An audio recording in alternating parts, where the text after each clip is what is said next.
बिस्मिल्लाहिर्रहमानिर्रहीम। अस्सलामुअलैकुम नाज़रीन अकराम, नई वीडियो में आपको खुश आमदीद कहते हैं। रूस और यूक्रेन के दरमियान जारी जंग में नया मोड़ आ गया है। ताज़ा तरीन अपडेट्स के मुताबिक यूक्रेन ने पलटकर रूस पर पहला फिजाई हमला किया है, जिसमें ऑयल डिपो को तबाह किया गया है। 2 यूक्रेनी हेलीकॉप्टर्स की रूसी शहर में घुसकर बमबारी हुई है, जिसमें मुतअद्दिद अहदाफ को निशाना बनाया गया है। प्यूटन इंतजामिया की जानिब से भी इस हमले की तस्दीक की गई है, जबकि इस हमले में मुतअद्दिद शहरियों और रूसी फौजियों की हलाकत की तस्दीक की गई है। नाज़रीन अकराम, इस वक्त यूक्रेन और रूस के दरमियान जारी जंग में तीसरी आलमी जंग की राह हमवार कर दी गई है और इसमें अमेरिका ने कलीदी किरदार अदा किया है। इस जंग के हवाले से ताज़ा तरीन अपडेट्स क्या हैं और अमेरिका किस तरह जलती पर तेल का काम कर रहा है, इस पर हम आज की वीडियो में बात करेंगे। ताहम वीडियो की तफसील में जाने से पहले चैनल पर नए आने वाले दोस्तों से गुजारिश है कि हमारे चैनल को सब्सक्राइब कर लें, बेल आइकन पर क्लिक कर लें, ऑल नोटिफिकेशंस को ऑन कर लें, ताकि हमारी नई आने वाली वीडियोस आपको बर वक्त मिल सके। नाज़रीन इकराम, जोग्राफियाई तौर पर देखें तो मारियोपोल नक्शे पर एक नुक्ते जितना है, मगर ये जजीरा नुमा क्रीमिया से आगे बढ़कर आने वाली रूसी अफवाज के सामने अब भी चट्टान की तरह कायम है। रूसी अफवाज शुमाल मशरक की जानिब पेश कदमी कर रही हैं ताकि अपने साथियों और रूस नवाज बागियों से मिल सकें, जो मशरकी यूक्रेन के दोनबास खिते में मौजूद हैं। बरतानिया की जॉइंट फोर्सेस कमांड के साबिक कमांडर का कहना है कि मारियोपोल पर कब्जा रूस की इस जंग में कलीदी हैसियत का हामिल है। जब रूसी क्रीमिया और रूस के दरमियान जमीनी रास्ता कायम कर लेंगे तो वो इसे बड़ी स्ट्रेटेजिक फतह तस्वुर करेंगे। अगर मारियोपोल पर कब्जा हो जाता है तो रूस का यूक्रेन की बहरा असवद की 80% साहिली पट्टी पर कब्जा मुकम्मल हो जाएगा, जिससे यूक्रेन की बहरी तिजारत मुनक़ते हो जाएगी और वो दुनिया से कट कर रह जाएगा। नाज़रीन इकराम, हमला आवर फौजों को गुज़श्ता 3 हफ्ते से रोके रखकर दिफाई फोर्सेस ने उनकी बड़ी तादाद को मसरूफ रखा हुआ है, मगर रूस की जानिब से इस शहर पर फौरी कब्जे में नाकामी के बाद रूसी जर्नैलों ने 21वीं सदी में कुरूने वुस्ता के मुहासरों की हिकमत अमली अपना ली है। उन्होंने मारियोपोल पर तोपखानों, रॉकेटों और मिसाइलों की बारिश करते हुए 90% से ज्यादा शहर तबाह कर दिया है। इसके अलावा इन्होंने बिजली, पानी, खुराक, दवाओं और गरमाइश तक रसाई बंद कर दी है, जिसके बायस इंसानी बहरान पैदा हो गया है।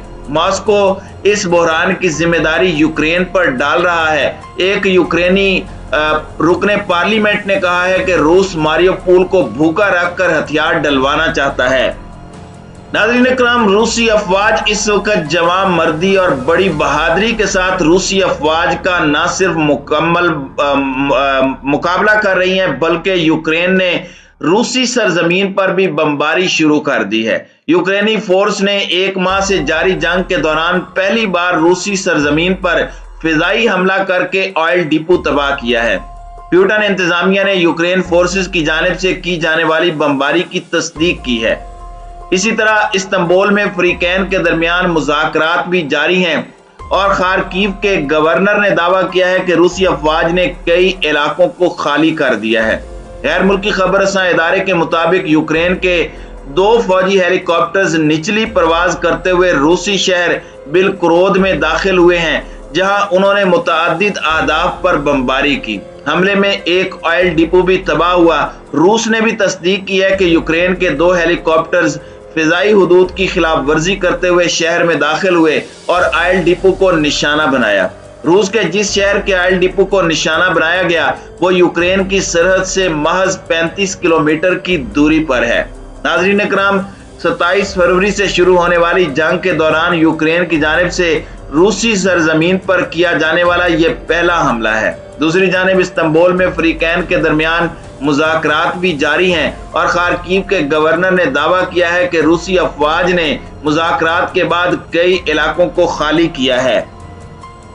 नाज़रीन इकराम, अगर हम मारियोपोल की बात करें, जो कि यूक्रेन में रीढ़ की हड्डी की हैसियत रखता है, तो मारियोपोल बहरा असवद के हिस्से बहरा अजूफ पर एक स्ट्रेटेजिक अहमियत का हामिल बंदरगाही शहर है। اس کی گہری برتس کے باعث یہ بحر عزوف کی سب سے بڑی بندرگاہ ہے اور یہاں لوہے اور سٹیل کے بڑے کارخانے موجود ہیں۔ عام حالات میں ماریو پول سے ہی مشرق وسطیٰ کو سٹیل، کوئلہ اور مکئی جاتی ہے۔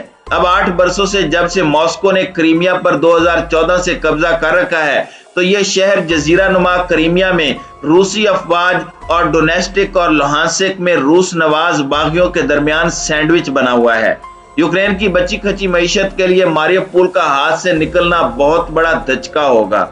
ماریو پول ازوف برگیڈ نامی ایک یوکرینی ملیشیا کا گڑھ ہے۔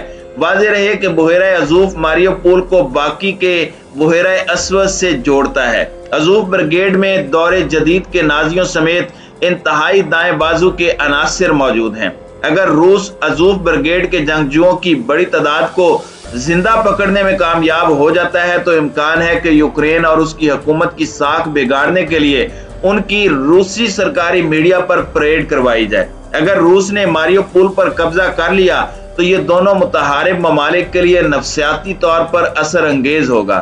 ماریو پول میں روسی فتح سے کرملن اپنی آبادی کو سرکاری میڈیا کے ذریعے دکھا سکے گا کہ وہ یوکرین میں اپنے مقاصد حاصل کر رہا ہے۔ ناظرین کرام، صدر پیوٹن کے لیے یہ جنگ ذاتی نوعیت کی لگ رہی ہے اور ان کے نزدیک اس کی تاریخی وجہ بھی ہے۔ وہ یوکرین کی بحیرہ اسود کی ساحلی پٹی کو نئے روس کا حصہ سمجھتے ہیں، یعنی وہ زمینیں جو 18ویں صدی میں روسی سلطنت کا حصہ تھیں۔ ماریو پول فی الوقت اس مقصد کے حصول کے لیے ان کی راہ میں کھڑا ہے۔ یوکرین کے صدر زیلینسکی کا کہنا ہے کہ ملک کے جنوب میں ساحلی شہر ماریو پول میں اب بھی 1/4 آبادی یعنی تقریباً 1 لاکھ افراد غیر انسانی حالات میں پھنسے ہوئے ہیں۔ یوکرینی صدر نے ماریو پول میں پھنسے افراد کی مشکلات کا ذکر کرتے ہوئے کہا کہ ان افراد کے پاس نہ پانی ہے، نہ خوراک ہے، نہ ہی ادویات ہیں اور وہ مسلسل بمباری اور گولہ باری کی زد میں ہیں۔ ناظرین اکرام، جنگ کے آغاز سے ہی یوکرین کا شہر ماریو پول اپنی علاقائی اہمیت کے باعث روسی فوج کا اہم ہدف رہا ہے۔ انسانی حقوق کی تنظیم ہیومن رائٹس واچ کی 21 مارچ کو جاری ایک رپورٹ میں کہا گیا کہ شہر ایک ایسے جہنم کا منظر پیش کر رہا ہے جہاں ہر طرف لاشیں اور تباہ حال عمارتیں ہیں۔ ٹیکنالوجی کی جاری کردہ سیٹلائٹ تصاویر میں اس شہر میں تباہی اور نقصان کی شدت ظاہر کی گئی ہے۔ روس نے تجویز دی تھی کہ اگر یوکرین کے فوجی ہتھیار پھینک دیں تو ایسی صورت میں عام شہریوں کو شہر سے نکلنے کی اجازت دی جائے گی، مگر یوکرین نے یہ کہتے ہوئے اس پیشکش کو رد کر دیا کہ وہ اپنے اس اہم ساحلی شہر سے کسی صورت دستبردار نہیں ہوں گے۔ دوسری جانب روس کے صدر پیوٹن کے ترجمان نے جوہری ہتھیار کے استعمال کو مسترد کرنے سے انکار کر دیا ہے۔ CNN ٹی وی کو انٹرویو میں پیسکوف کا کہنا تھا کہ اگر ملک کے وجود کو کوئی خطرہ لاحق ہوا تو جوہری ہتھیاروں کا استعمال کیا جا سکتا ہے۔ امریکہ نے اس بیان پر رد عمل دیتے ہوئے اسے غیر ذمہ دارانہ قرار دیا تھا۔ پینٹاگون کا کہنا ہے کہ ایک ایٹمی قوت کے حامل ملک کا یہ ذمہ دارانہ رویہ نہیں ہے۔ ناظرین اکرام، روس اور یوکرین کی جنگ میں مغربی ممالک اور امریکہ کی مداخلت بڑی غلطی ہے۔ امریکہ بھاری ہتھیاروں کے ذریعے سے یوکرین کو اس وقت مدد کر رہا ہے جو تیسری عالمی جنگ کی راہ ہموار کر رہی ہے۔